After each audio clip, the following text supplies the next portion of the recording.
જ્ઞાની છે એ લોકોનો જે સમય છે એમાં જ કામ કરીને પૂરું કરીને વહી જવાનું હોય, પણ જે લોકોને એવું છે કે સિદ્ધિઓ અને રિદ્ધિઓ અને મેળવું જ તો પેલા અવધૂતની જેમ લાંબો સમય આયુષ્ય રાખે, આકાશમાં ઉડે હોતી, પણ એનો અહમેવ એને ઉત્પન્ન થાય. એક દિવસ આપણું આયુષ્ય વધારી દઈએ ને આપણે એક દિવસ અથવા કોઈનું વધારીને એટલે આપણે એનો અહમેવ ઉત્પન્ન થાય. એ અહમેવ આપણે પાડે. જે આગળની સિદ્ધિઓ આવતી હોય, આગળ આપણે જે મૂળ જ્ઞાન લેવાનું છે કૈવલ જ્ઞાન, તો કૈવલ જ્ઞાનની અંદર એ પાછા પાડી દે આપણે. એટલે એની એકેય દિવસ વધારવાની કોશિશ કરી નથી. બીજી જગ્યાએ જો તો લોમસ ઋષિ છે 108 રામા અવતાર જીવ્યા. બગદાલમ ઋષિ હતા તો એ 84 રામા અવતાર જીવ્યા. 108 વખત રામ આવીને વહી ગયા. 184 રામા અવતાર બગદાલમ ઋષિ એટલું જીવ્યા. એવી રીતે પરમગુરુએ ઉલ્લેખ હોતી કર્યો, લોમસ એટલું જીવ્યા તો શું થઈ ગયું કે જ્ઞાનની અંદર તો અધૂરા રહ્યા કે.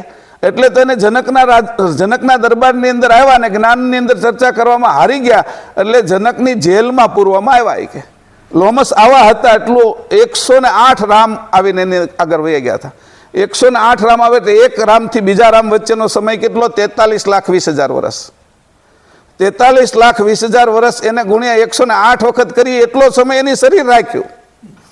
તો પણ એ કે જ્ઞાન તરફ પ્રેમદાસ આ વાત સમજતા હતા કે એક દિવસે આપણે કોઈનો વધારીએ અથવા આપણો છે એ વધારીએ તો એની અંદર છે એ આપણી તાકાત હોય છતાં પણ આપણે અહમ લાગે.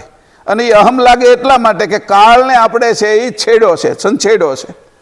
એટલે આપણું જ્ઞાન પૂર્ણ ન થવા દે. જે જ્ઞાની માણસ હોય એ પોતાના જીવનની અંદર લાંબા ફેરફાર ન કરે.